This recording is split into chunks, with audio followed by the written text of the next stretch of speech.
எந்திரிக்க முடியுமா பாடி தங்கமே வேணாம் வேடிக்கை பார்க்க போயிட்டாளுகளே.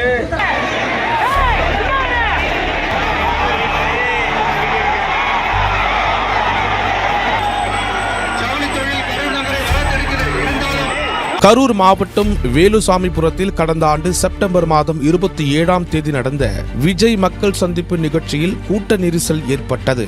அதன்படி இந்த கூட்ட நெரிசலில் சிக்கி கிட்டத்தட்ட 41 பேர் பரிதாபமாக உயிரிழந்த சம்பவம் தமிழக அரசியல் களத்திலும் மக்கள் மத்தியிலும் பெரும் அதிர்ச்சியை ஏற்படுத்தியுள்ளது.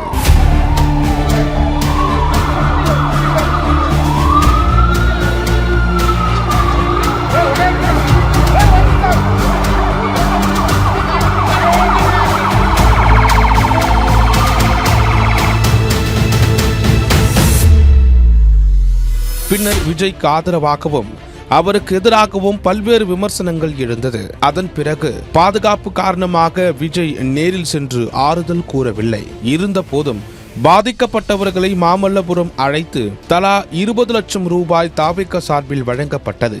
இந்த சம்பவம் தொடர்பாக தாக்கல் செய்யப்பட்ட பல்வேறு மனுக்களை விசாரித்த சுப்ரீம் கோர்ட் வழக்கை சிபிஐ விசாரணைக்கு மாற்றி உத்தரவிட்டது. மேலும் விசாரணையை சுப்ரீம் கோர்ட்டின் ஓய்வு பெற்ற நீதிபதி அஜய் ரஸ்தோகி தலைமையிலான கண்காணிப்பு குழு மேற்பார்வையிடும் என்றும் உத்தரவிட்டது. மேலும் இந்த வழக்கு விசாரணைக்காக டெல்லி சென்று சிபிஐ அலுவலகத்தில் விஜய் 2 முறை ஆஜரானார். இந்த சூழ்நிலையில் நடந்து முடிந்த 2026ஆம் ஆண்டிற்கான சட்டமன்ற தேர்தலில் 108 இடங்களை தமிழக வெற்றி கழகம் வென்று தற்போது தமிழ்நாட்டின் 17வது முதலமைச்சராக விஜய் அவர்கள் அரியணையில் அமர்ந்துள்ளார்.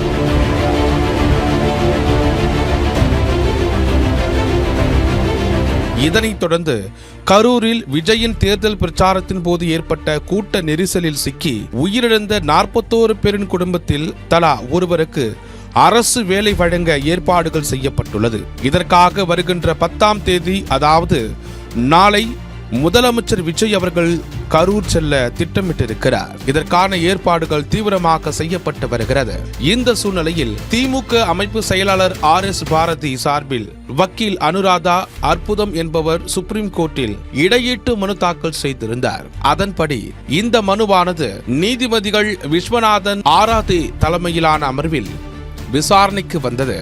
அப்போது முதலமைச்சர் விஜய் கரூர் செல்ல தடை இல்லை என கூறி நீதிபதிகள் பாதிக்கப்பட்ட குடும்பங்களுக்கு கருணை அடிப்படையில் அரசு பணி வழங்குவது எப்படி விசாரணையை பாதிக்கும் என திமுக வழக்கறிஞரை பார்த்து கேள்வி எழுப்பியது மட்டுமல்லாமல் கருத்து சுதந்திரத்திற்கு தடை விதிக்க முடியாது என்றும் கூறினார். இறுதியில் கரூர் வழக்கில் திமுகவின் கோரிக்கையை ஏற்க மறுத்த நீதிபதிகள் மனுவை தள்ளுபடி செய்து உத்தரவிட்டனர். இதனால் கரூர் நெரிசல் சம்பவத்தில் பாதிக்கப்பட்டவர்களுக்கு அரசு பதவி வழங்குவதில் ஏற்பட்ட சிக்கல் நீங்கி முதலமைச்சர் விஜய் கரூர் சென்று பாதிக்கப்பட்ட மக்களை நேரில் சந்தித்து பணி ஆணை வழங்குவது உறுதியாகியுள்ளது.